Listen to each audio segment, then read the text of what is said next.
a shared experience. It's going to happen to every single one of us at some time, and it happens to all of us in our families with loved ones.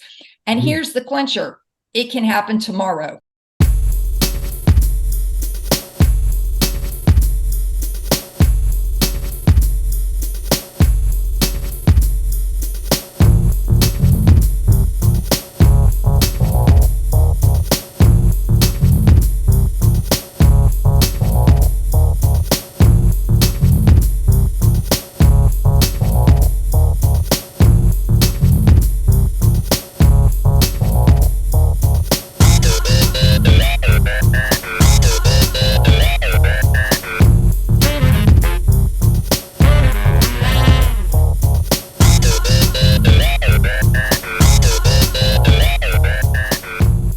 Welcome to Supernormalized, the podcast where we challenge the conventional, break boundaries and normalize the supernatural. Join me, CJ, as we explore uncharted realms of existence and unravel the mysteries of our universe. If you have an unusual knowledge or a unique story to share, reach out to me at supernormalized@proton.me. Let's make the supernatural the new normal. Today's guest on Supernormalized is award-winning health expert Nicole Kerr, a co-author of the enlightening book, Eating the Rainbow, Lifelong Nutritional Wellness Without Lies, Hype, or Calculus. Recognized on CNN, PBS, CBS, ABC, and the Food Channel, among other platforms, for her distinct standpoint on wellness and nutrition. Over 3 decades across diverse sectors such as government institutions like the Centers for Disease Control and Prevention, nonprofits including the American Cancer Society, military bodies including the United States Air Force Medical Operations, academia, specifically at the University of Hawaii, healthcare settings such as the Adventist Church Castle and Queen's Medical Center, corporations like Sea Ties LLC, and private consultations. Nicole's vibrant presentations have gained her international acclaim from corporate food producers to medical associations. Nicole's journey is marked by a life of changing near-death experience at 19 years old while at the United States Air Force Academy. This event led her on a 2-decade-long path of self-realization and spiritual alignment. Now a disabled veteran, she wields this transformative experience in her private practice using neuro-emotional technique, NET, to address emotional, energy, and spiritual well-being. Nicole offers an exceptional perspective on life, one that stems from witnessing firsthand what lies beyond death. She assures us that it's an unimaginably beautiful new start. A good death begins today, she says, and urges us all to live our lives to the fullest potential, embracing our personal metamorphosis. Before we start, I just want to say, if you enjoy enjoying with me, the best way to support Supernormalized right now is to help me to reach out to more curious minds like yours. So, dear listener, I personally invite you to open up your podcast app right now and hit that 5-star rating. Let the algorithms know that this is a conversation worth spreading, so you can tell the world and your friends how much you love the show. So, welcome to the show today, Nicole. Thank you so much, CJ. I am delighted and grateful to be on your podcast today, and I'm looking forward to our conversation.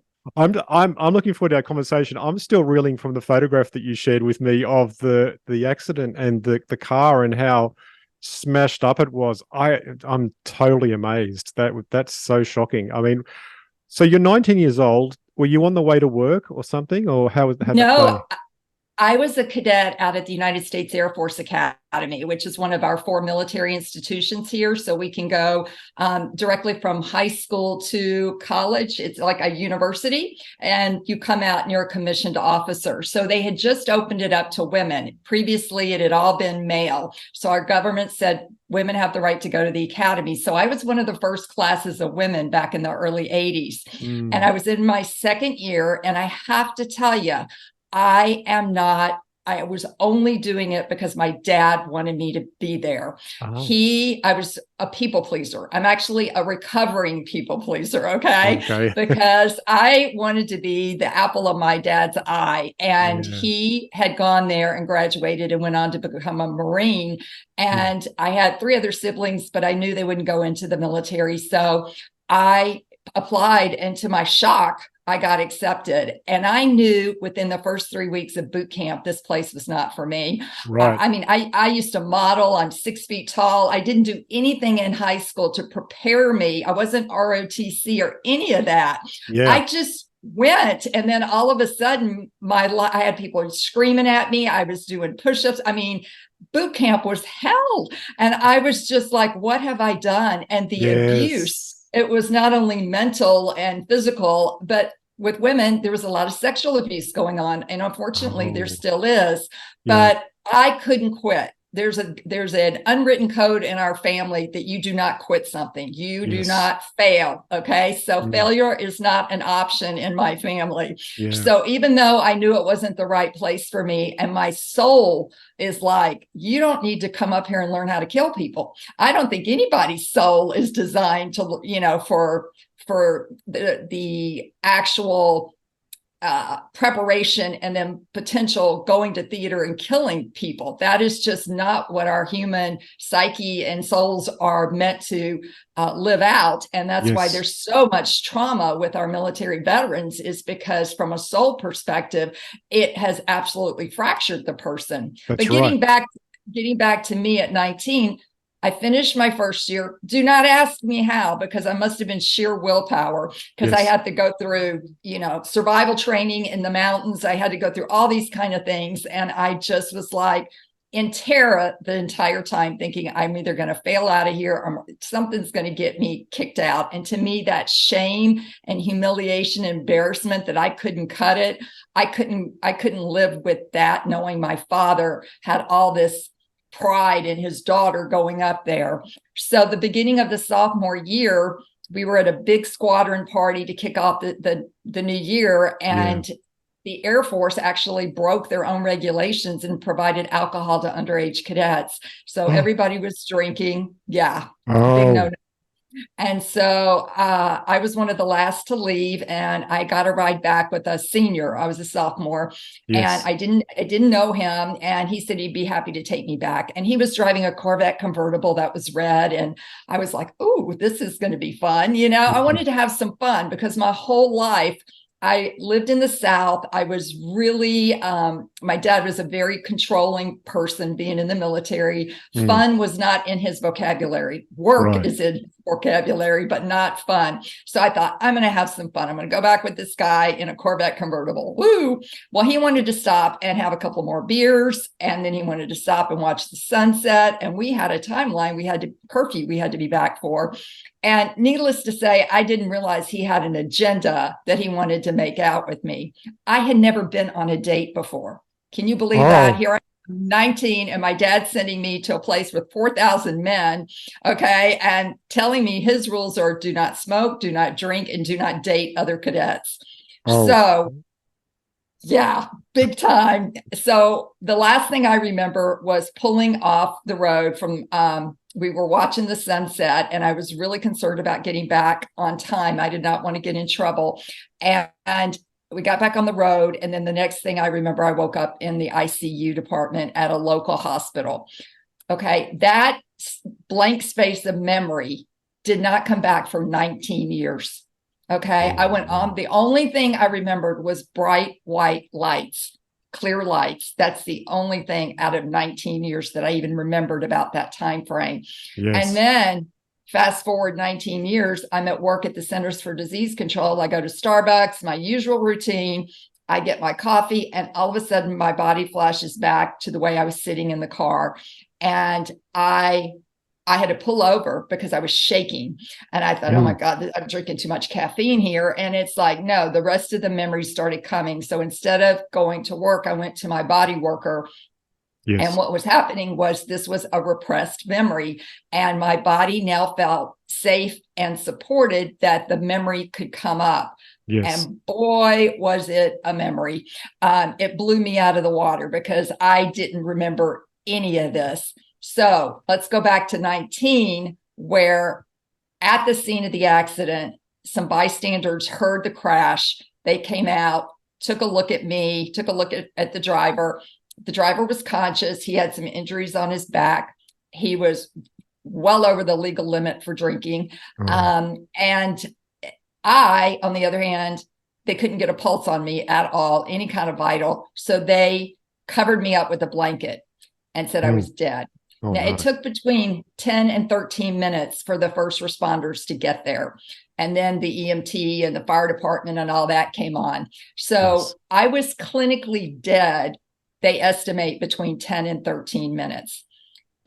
During that time, okay, and I pieced this together now through my memory, I talked to the EMT. He came to my hospital room, told me exactly what he found at the scene. I got the district attorney's report, how the crash happened, all of that kind of stuff. So I pieced it together through various different documents and then my memory coming back. And what I know is when I died, we all have an energy body, okay? Yes. And we are all energy. So upon death, your energy body cracks open from top to bottom, and your spirit leaves you from the crown of your head. Yes. Okay. And so that is what happened when I realized my memory came back. I was sitting with one foot on the dashboard and the other one crossed over. So I went butt up through the windshield, which sliced off my left foot. It cut up all the insides of both of my legs. And this is going to be graphic, but I had a 4th degree, which is the worst you can get, laceration between my anal and sphincter and vagina. Cut a huge hole out of the inside of that leg that had to be grafted. Severed my wrist, broke both sides of my pelvis, and had a massive road burn from skidding along the pavement. So that was my condition when the EMT found me. And so he took the blanket off and he could not get any vitals out of me either. So he did something called a sternal knuckle press, which is designed to elicit pain in the body. Right. And you put your knuckles on your sternum and man, it hurts. And so the only sign of life he got, CJ, was my right pupil flinched and my right eyelid flinched and the pupil dilated. Right. Now, have you heard of that saying, our eyes are the window to the soul? Yes. At that moment, when he saw that, my soul, which had already flown away and gone to the other side, comes back in through my eye. Jump straight in. And then at that moment, he was able to get a blood pressure reading of 60/0. Now, that's still pretty much close to death, okay? Yes. So at that point, they started CPR and did CPR all the way to the hospital, just trying to keep me alive. They put these pants on me that just pushed all the blood up to my organs, put my foot on the gurney, and off we went. Of course, I don't remember any of this. And then I got to the hospital and I had a surgeon who was on call, the first woman surgeon in Colorado Springs, the first woman medical student at Jefferson University. She was a maverick. Okay. So she was my doctor throughout 4 months in the hospital. I was in ICU for 7 weeks. I was up and down. And I will tell you that whole time being up and down, I had 2 more near-death experiences. And the second one was 2 weeks into my hospitalization, where I went through an emergency surgery. I had all this bacteria in me, and they couldn't diagnose what 3 of the bacteria were. And I developed sepsis and gangrene. So they went in and they didn't put me all the way under. And I actually started coding on the way into the operating room. And then in the operation, they lost me. So they went and told my parents, who were in the chapel, we've lost Nicole. Sorry, you need to start planning her funeral. She's gone. 2 minutes later, another surgical nurse comes in and says, her heart just started and she's going again. And she'll be in the recovery room in another hour or so. So at that point, they were doing a colostomy, which is rerouting your bowels. And that was supposed to help heal that area up down there that was cut up so bad. And they were able to figure out what the bacteria were. Right. I just remembered the details. And this is how powerful the body is. I just remembered the exact details, being in the OR and flying away during those 2 minutes in April, when I was on a flight from Charlotte, North Carolina to New Orleans. We hit massive turbulence, CJ, and I had a panic attack in the airplane. I was sitting in first class and I couldn't get out of the airplane. Yeah. I was like, oh my gosh. And so, of course, the turbulence was like this, and it was just, it took me exactly back to being in the operating room. I had no control over the situation. I could feel the doctors cutting my stomach open. I mean, I felt it and I heard it, but I could not say anything or do anything about it. So I actually, since that came out after my book, I wrote my book, You Are Deathless, and that came out in August. And I'm delighted to say it's a bestseller, a national bestseller. But this memory just came back in April. So I wrote a blog about it and put it on my website of the exact details. Yes. But this is part of the healing journey. It is not linear and it is continuous. It doesn't end. And your body is amazing. It really does. There's a book called The Body Keeps the Score by Dr. Bessel van der Kolk, and it talks about how your body holds the memory to all of your traumas and everything that happens to you. And when you feel safe enough and supported, then your body can release the memory. And it may be, my memory didn't come back for 20 years. And I was like, why did it take so long? And it was like, I just got on with life because that's what my parents told me to do, And so when I went over to the other side, when that spirit lifted me up, I just want to, if you're okay with this, read out of my book because I think it describes it a little bit better. Yeah. Okay, so this is the second part. I got in his office and I got to the part where I went through the windshield and I froze midair because I knew I was going to die. And so, okay, when we pull back onto the road, Nate reaches his right free hand to grab my left thigh again as he pushes hard on the gas. No, I protested, I'm not going there. We have to get back. He is mad at me now, accelerating. The speedometer's needle climbs 50, 60, 70 miles per hour. He jerks his hand angrily back to the steering wheel just as we get to the curve in the road. Now the car is fishtailing and I scream. My body is smashing into the side of the passenger door. Then I'm hanging in midair, shrieking in horror. First, I free fall for an eternity. Then I crash hard into the ground. Blackness. In the next instant, intensely bright white lights flood me. They are almost blinding, except not exactly, since they also feel warm and comforting. They wrap around me, soft and safe. I float upward. When I look down, I see my body lying in the ditch, mangled and lifeless. Suddenly, a deep voice calls. I look around for the speaker, but find no one. Then I see a fuzzy shape. It reminds me of Casper the Friendly Ghost, but with a vaguer outline than that. The shape calls me. I'm not sure how I know, but the shape is a he, a male presence. He wants me to follow him further into the light. Without hesitation, I do. Upward, I float, still immersed in the soothing, beautiful light. How incredible this feels, moving around without the weight of a body to drag me down. Or maybe this is a different kind of body. This is so far beyond happiness, I'm in rapture. Then I notice other beings like my host, lots of them. They all seem to know one another. I'm not sure how they communicate with each other, but somehow I understand them. I hear one being communicate. I really want to help them, but they have to ask for our help first. I'm not going to interfere unless asked. Then the being who's been guiding me communicates. Nicole, your mission is to tell people not to be afraid of death. With this, I realize in horror that they are not going to let me stay here. I'm being sent back down there, back to the pain and the gruesomely ruined body. Nothing but hurt. No, the next day I called in sick, but it will take decades for me to puzzle through what I just experienced. So that's what I remembered. Yes. And this past August, when the book was released, that Casper the Ghost came to me in meditation. I smelled cigar. Yeah. Cool. I smelled cigar. Okay. And my grandfather used to smoke cigars. Oh.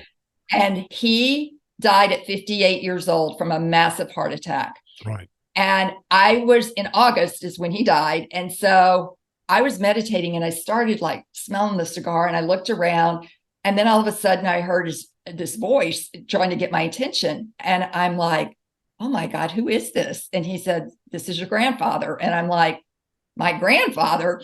And I was 58 years old in August. Okay. Yes. He said, now is the time to tell you Casper the ghost was really me. And I was the one that came down and saved you. And what is so ironic, CJ, is that in his earthly life, my grandfather was an alcoholic.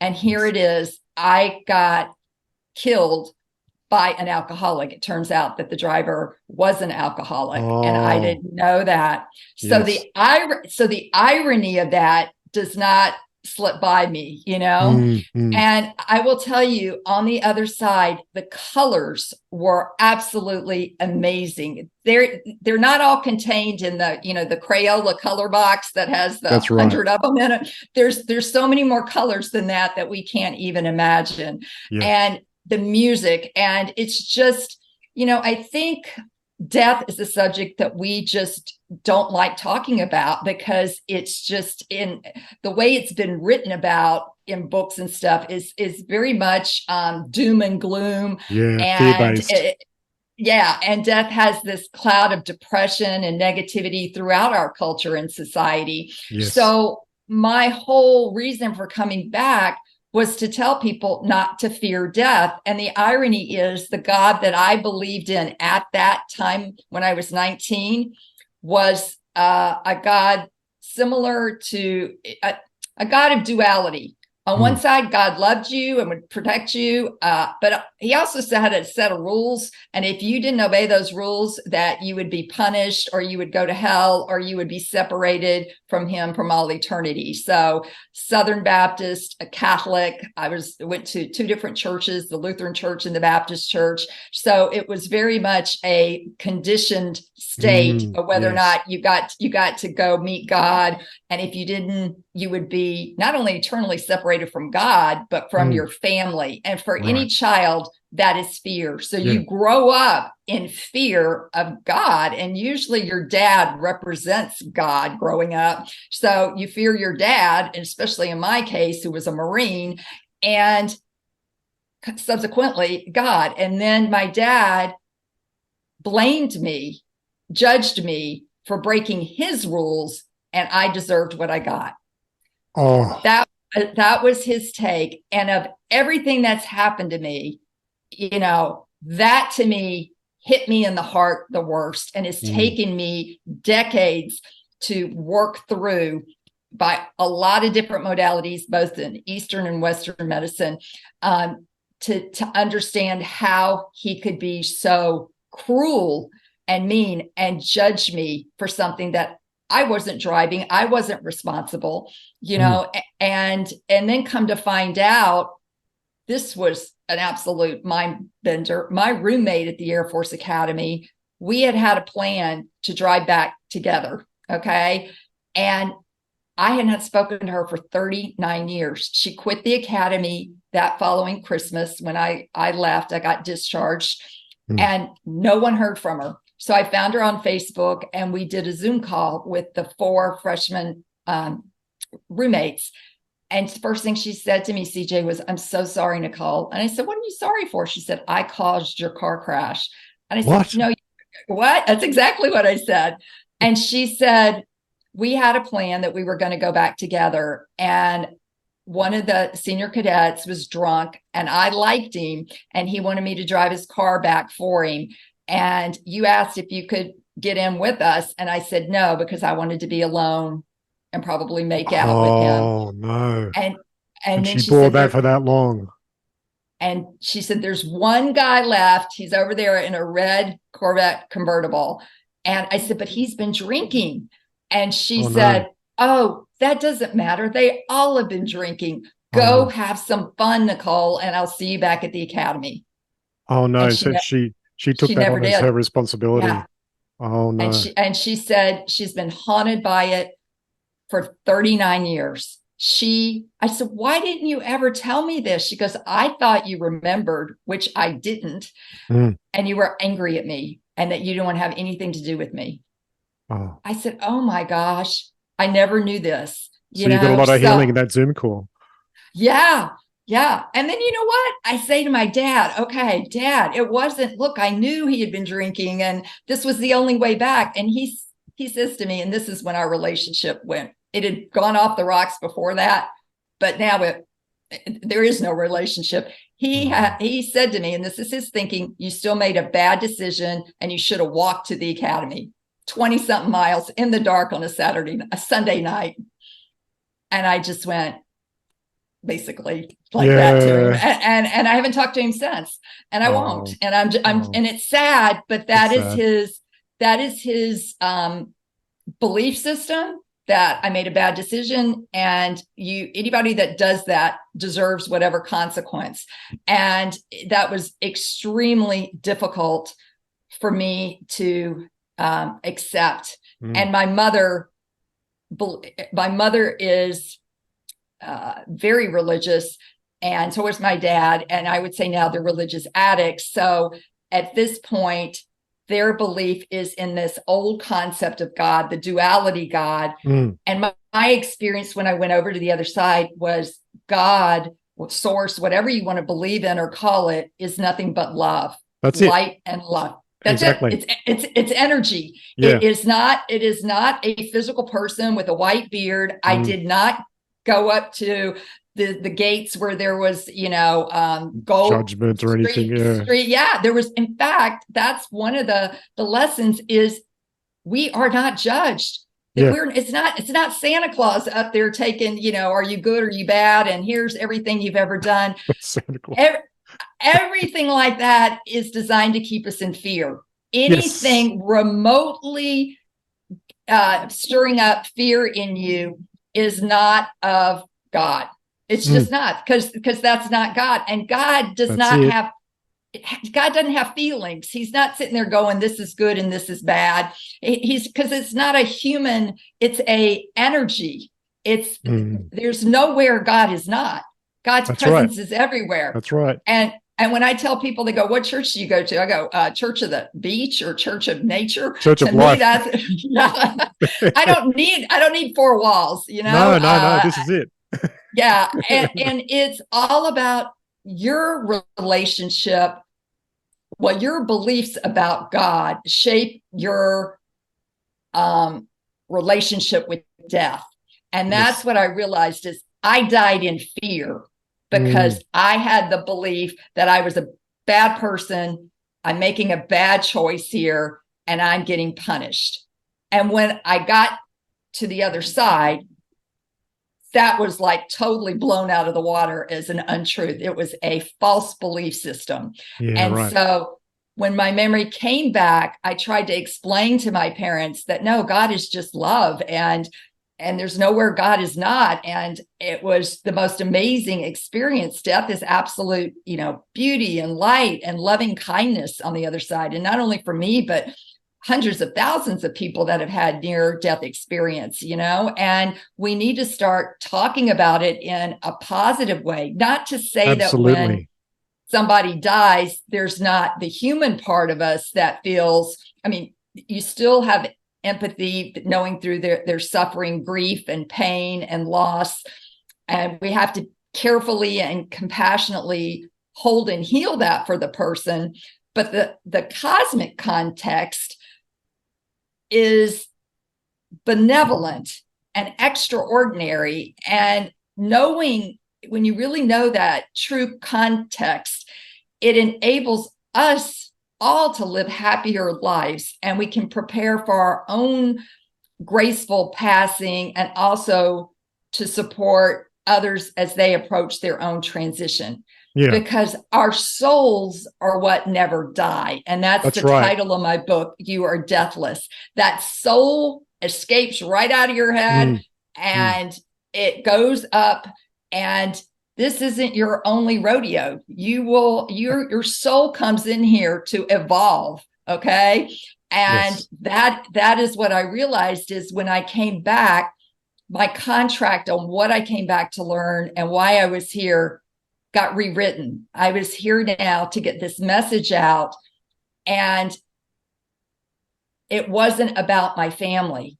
It wasn't about trying to please them anymore. And I realized that trying to please my parents and get them to forgive me for something, I never did anything wrong. I was just being a teenager for once, and Yes.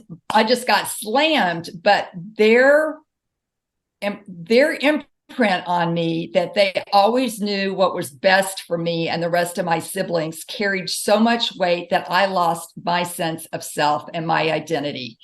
And that's what people pleasers do, because you're operating out of fear, if you think about it, to please somebody, and you will pretzel yourself into all kind of configurations to try and please them. And at the end of the day, you're like a roach that gets stomped on. You got nothing. And if you live your whole life like that, you have missed out on who you really are. And you spent your life trying to be who someone else wanted you to be. People do that. I mean, we all have a chance at doing that, or do that in different ways in our lives. And it takes a series of experiences, probably not as extreme as yours, but for some people that happens that way, to make you wake up to that. And when you do wake up to that, you realize that that paradigm that they live doesn't have to be the paradigm you live in.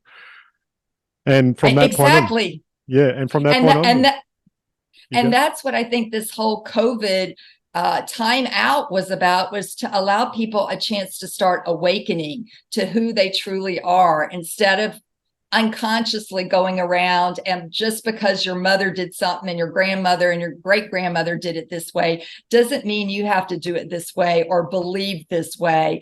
And I think more and more people, especially if you're raised in a really religious home, God is not a vending machine. And that's what we grew up thinking. If we did the right thing, we were a good person, then good things were supposed to happen. Well, that's just not life. And that's not how it plays out. There's something called free will that enters that picture. And it's like, it doesn't matter how good you are. That has nothing to do with it. Yes. So I think that's part of the path we're all on now, is to come into our own conscious awareness instead of being led around like sheep. Exactly. And I think that's what's happening. More and more people are waking up. I mean, I used to talk about this sort of consciousness myself to people, and people used to think I was a bit callous, because I thought, well, life is extremely important, but then also the transition is as well. And I'm glad that you've embraced that. I mean, that's an amazing journey that you've been on, and a lot of realizations there. So how can you actually ensure that a good death can come to somebody starting today? I mean, how can you actually create that in your own life?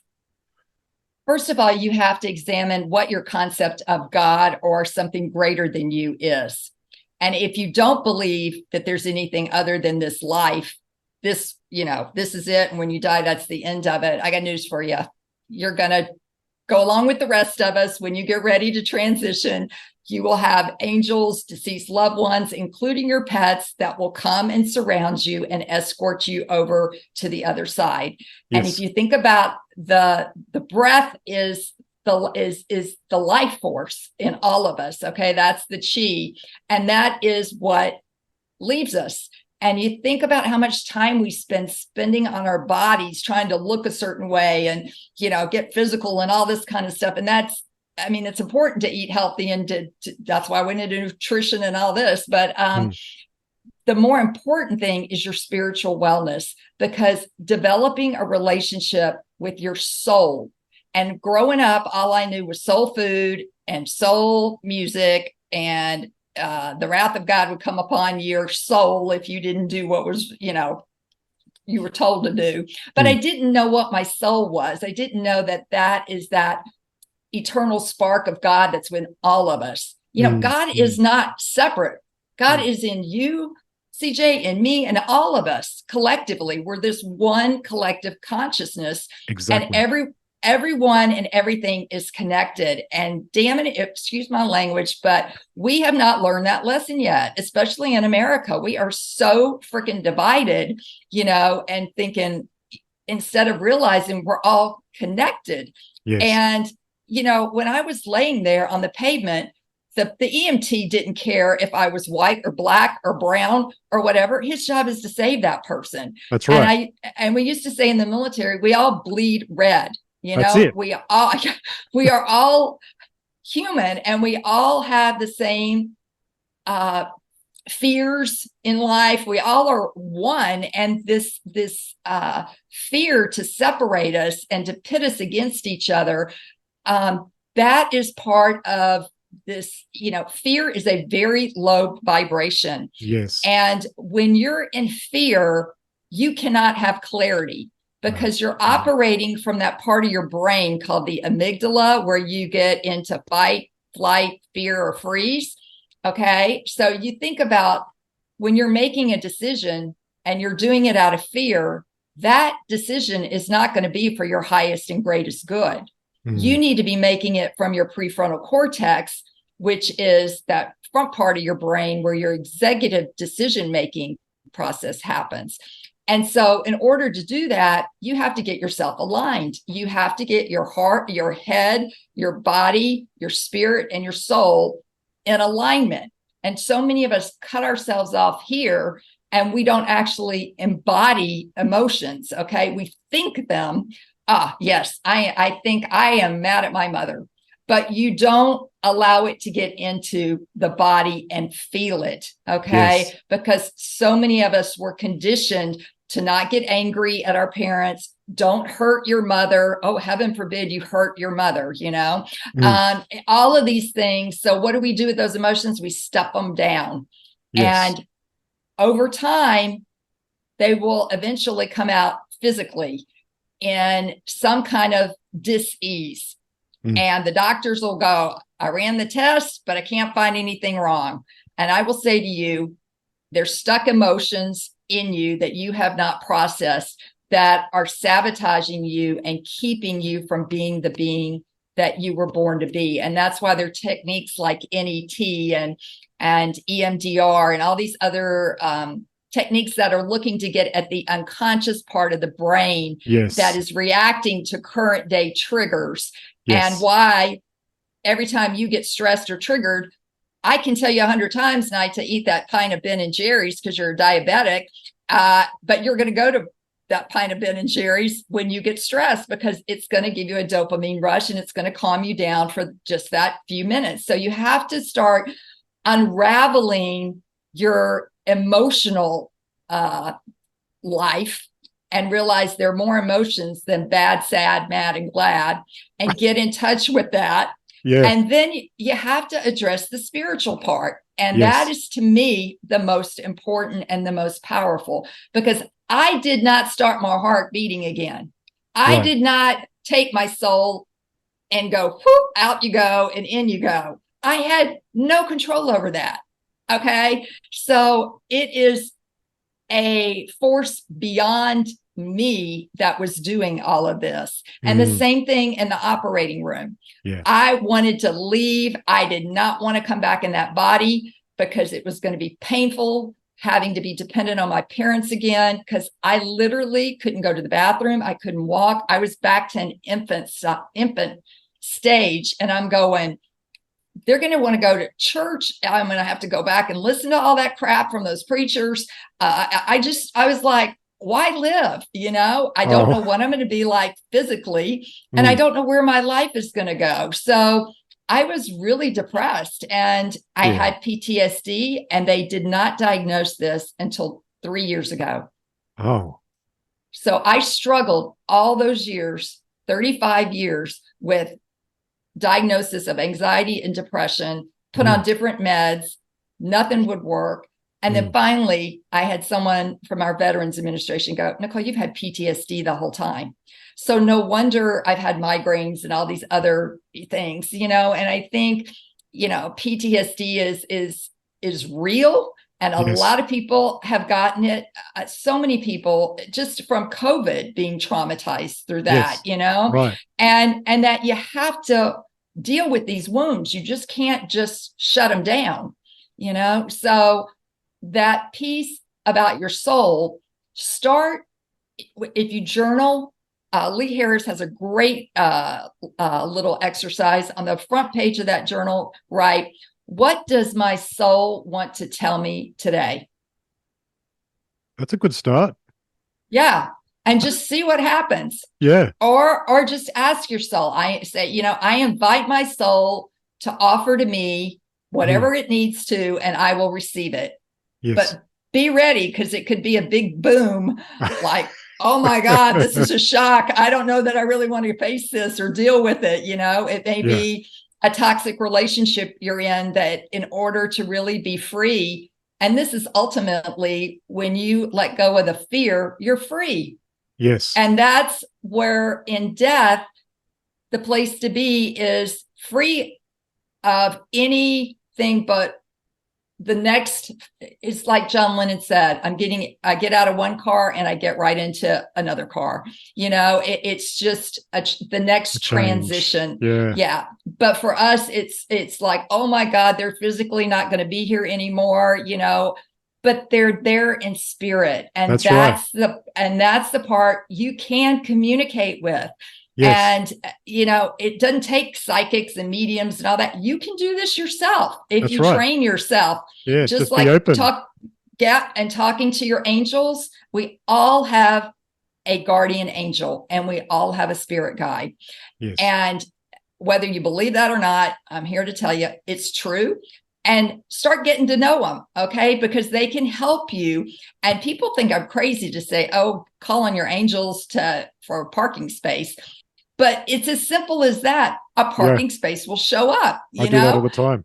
Yeah. This is a thin veil between our world and the next. And we are to think that Earth is the only thing out there that exists with, human form on it is ridiculous. Totally. It is an amazing universe. And a lot of people actually incarnate from other interplanetary systems to help this world elevate in terms of vibration, because they come here and we're all, in a sense, light workers trying to get people here to respect one another, to respect all sentient beings, meaning animals and nature, and to respect Mother Earth.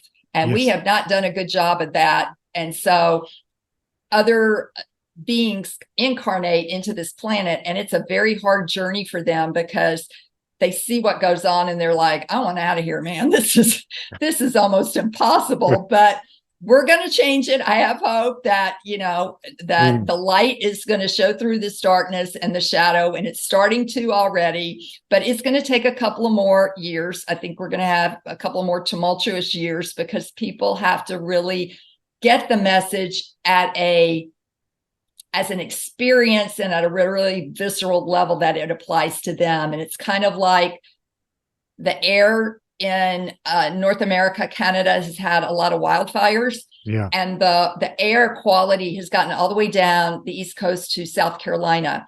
132 million Americans have had issues are affected with breathing. So they're telling people stay indoors, wear a N95 mask if you go out. Asthma, ER rates have gone up, but air is a shared resource.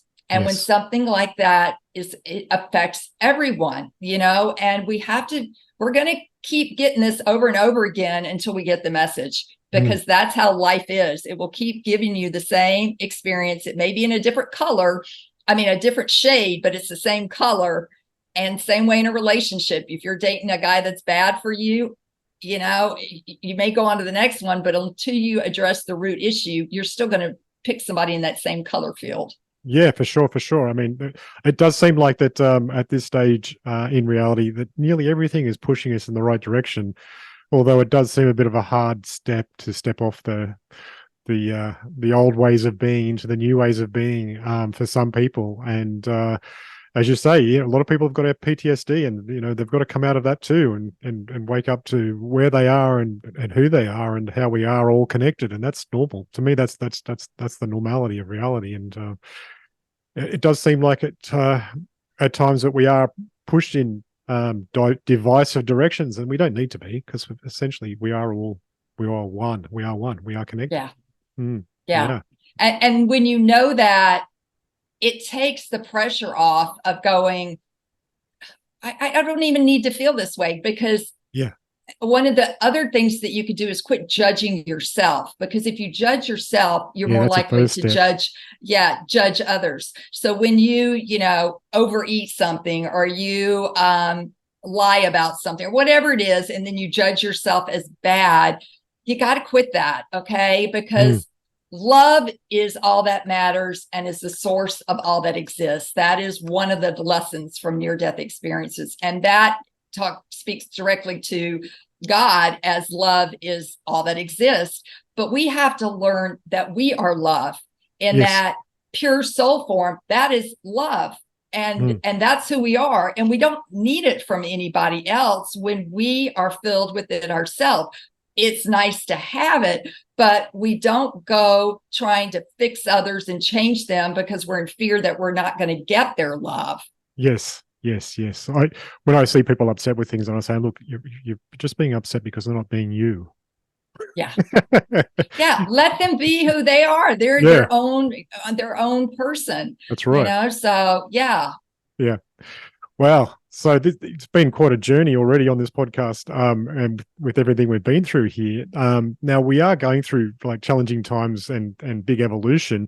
And you've already given some really good tips on maybe starting to meet that experience of connection to the soul by inviting it in every day. Is there any other practices that you do yourself that you'd recommend that people could possibly have a look at themselves to enhance their experience of life?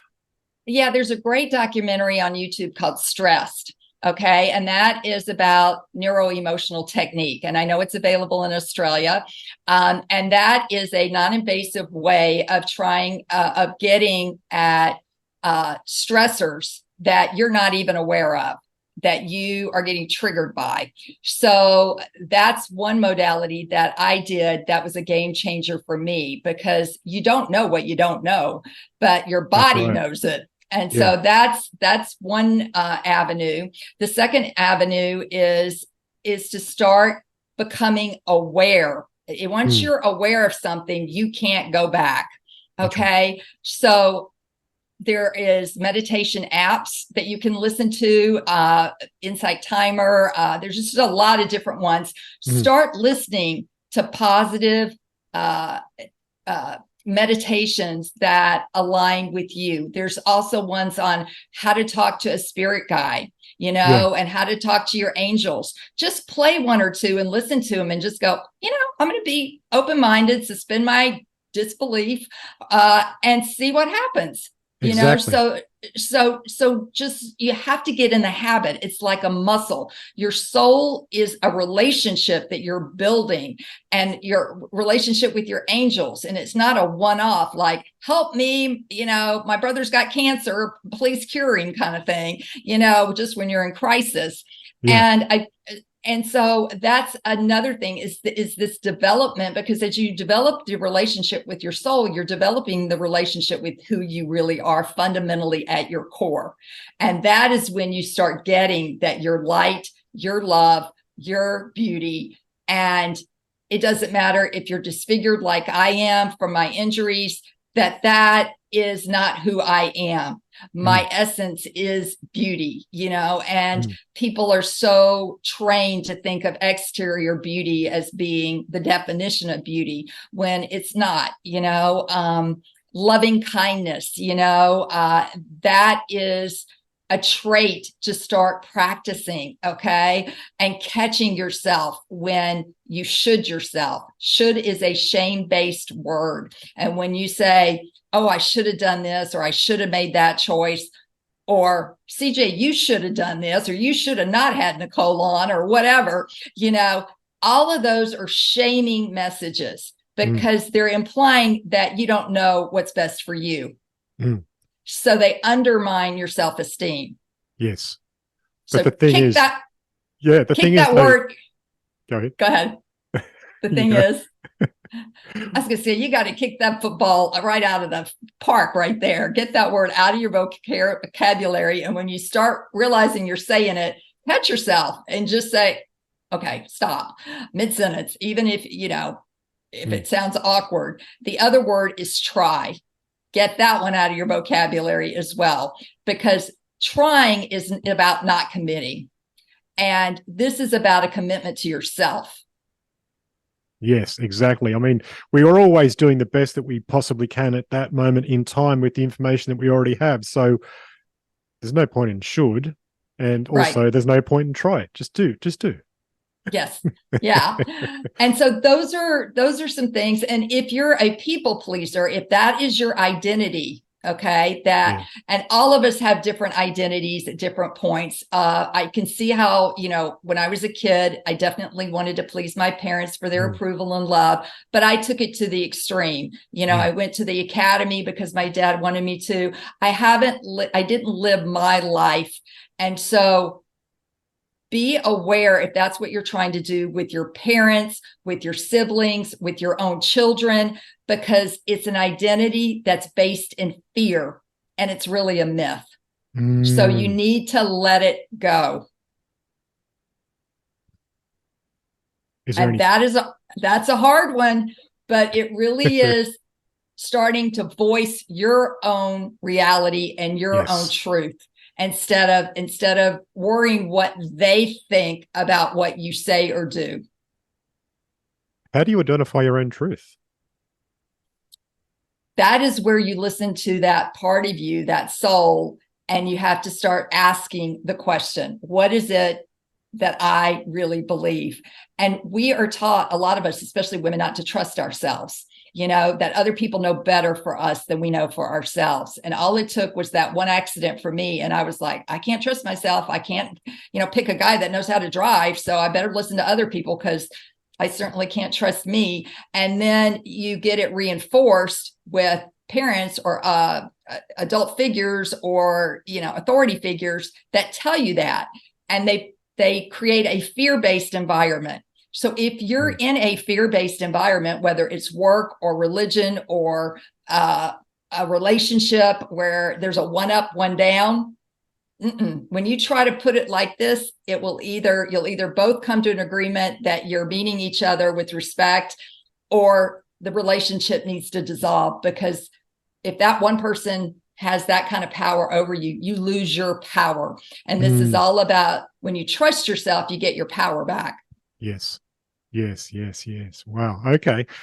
So I got to ask a question, circling back to your book. How did you decide it was the right time to write your book and tell your story? I mean, how did that come about? And if you had to highlight any takeaways from the book, what would that be? Or what was your biggest wish with the writing of your book?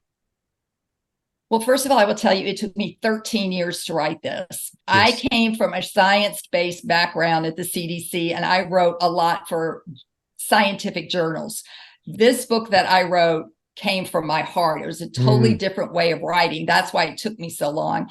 And I went to a lot of writing conferences, and I tried to really look at what is the mess. I knew the message because my memory came back, and I thought, okay, don't be afraid of death. And I'm like, well, how am I supposed to execute that?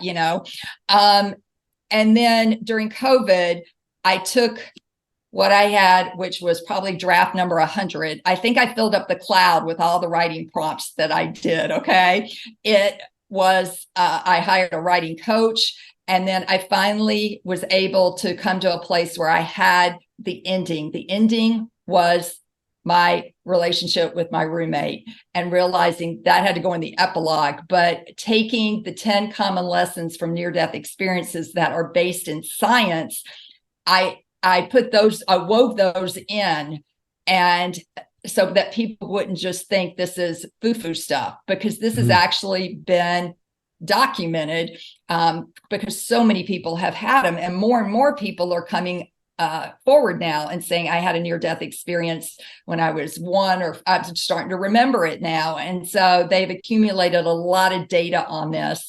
And I will tell you, the first sign that most people report is the bright white lights, going through a tunnel and seeing that. But my book took me a long time. And the main point I want to make, and I put a checklist in it on fears so that people can actually look at the back of the book and go down that checklist and see, what is it that I fear about death? Because we don't have this conversation with others. And then I also put a book club section in because I want this book to be read by book clubs. I want people to start talking about, what is my feeling about death? What do I think is going to happen? And when you start hearing everybody's thoughts or their belief systems, it starts really making you think about it. And it's something that it's a shared experience. It's going to happen to every single one of us at some time. And it happens to all of us in our families with loved ones. And here's the clincher. It can happen tomorrow. It is not, I met a gal and she's like, oh, Nicole, I don't know how you could write that book and put the stuff in you did about your parents and all of that. She said, I want to write my book, but I have to wait till my mom dies. And I said, well, what if you die before her? And she looked at me and she said, oh, I never thought about that. Yeah. And I said, you can't do it because you're waiting for her to die and you're scared of her getting hurt or seeing the truth. I said, my parents will probably never read my book. I don't care. It's not for them. And that's the point you have to get to. Yes. Is this is for a higher, greater service to help mankind. And I know now coming back that I'm a light worker, just like you are. I'm a bridge builder between the old that's crumbling and the new, and helping to cross that bridge. And I wrote it to help. It helped heal me to write it, but I hope it helps others in terms of not fearing death, and to really start examining that, and to open up their hearts and their hands, and to embrace themselves for who they truly are at a soul level, which is love.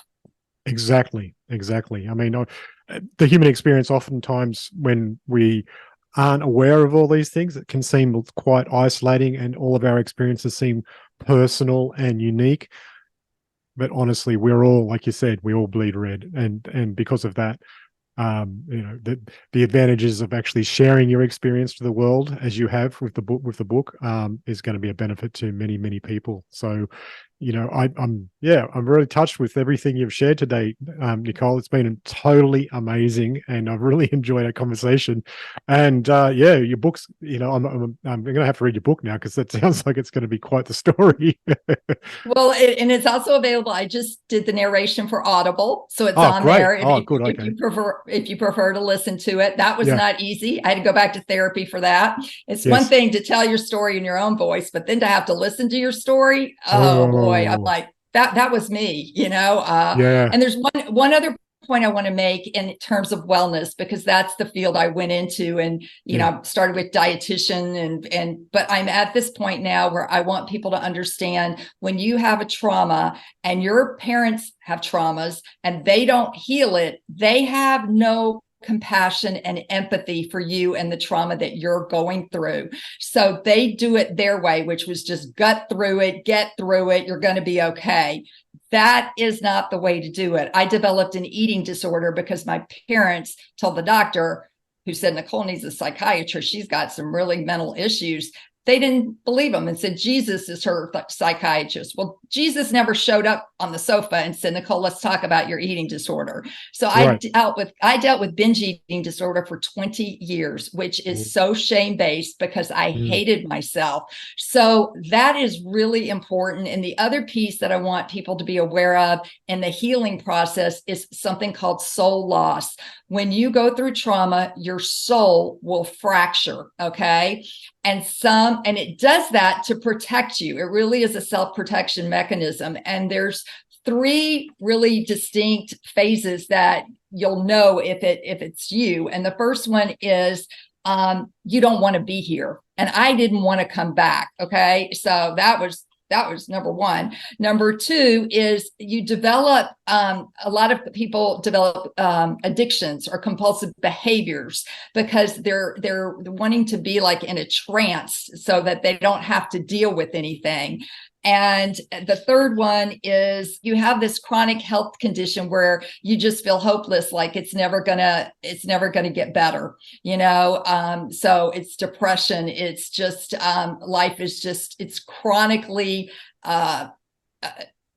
deterioration, I guess, in a slow moving way. Like I had anorexia for a long time. And there are things like hypnosis, there's things like shamans can help you with this.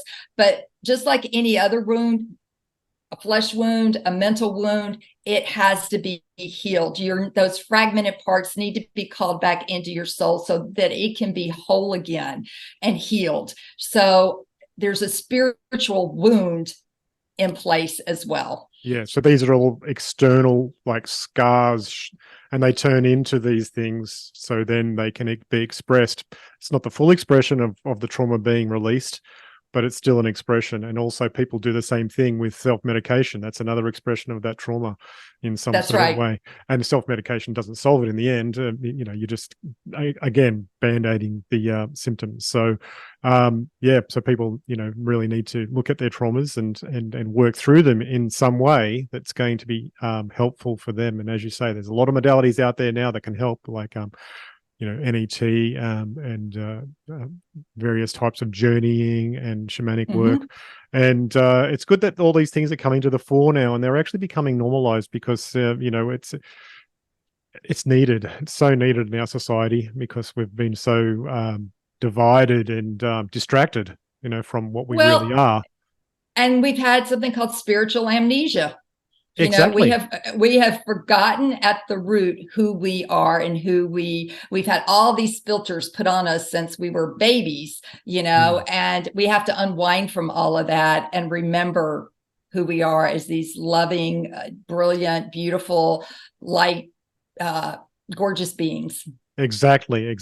That's a beautiful place to end, I think. So I appreciate your time, Nicole. It's been fantastic talking to you, and I'll provide the links to your website and your book in the show notes, and also some photos that you've sent of the accident because it's mind-blowing. It's really that I'm very glad that you survived to be able to spread this information. Thank you. And if you go on my website, I actually have, for the audio, it says you are deathless, and then underneath that it's book images. So all the images in the book are on my website. So you can actually go see the car, and you can see the paramedic, and then all the different pieces that I put in the book. Excellent. Thank you so much for sharing your time with us and your story. And I'm hoping that people can pick this up for themselves and look to healing their own traumas as well. Yes, that would be a gift for them and the world. Yeah. Thank you so much for your time, Nicole. Thank you, CJ. All right. Bye for now. Bye. Okay. What an extraordinary story. Imagine surviving an accident like that and then being taken into the after realm and then given a mission and then coming back and then actually doing it. I mean, Nicole's an inspiration. She's actually got a book out that is all about this story, even in more detail. And I urge people to go read it. I'm going to pick it up on Audible myself because I like driving in the car a lot, and I really look forward to hearing this story myself again in the expanded edition. NDEs. I keep on jumping onto YouTube and seeing so many new NDE stories, and at first I was a bit concerned as to why is YouTube presenting all the NDEs, as maybe they may be thinking that I'm interested in such things, which is true, that I am, which is good in that way. And so far the message is across the board always the same. You will not be judged. Everything is love on the other side, and really enjoy your life and do what you can to grow and change. And, Nicole's message about looking at those emotional scars and the trauma and moving through it and beyond it is a very timely and very good message for our times. And I hope you've enjoyed this episode. I've enjoyed recording it, and I look forward to having you on for the next episode of Supernormalized. If you have something that you'd love to share on the show, please get in contact with me direct, Supernormalized at proton.me, and that's Supernormalized with a Z. All right. Until then, Bye for now.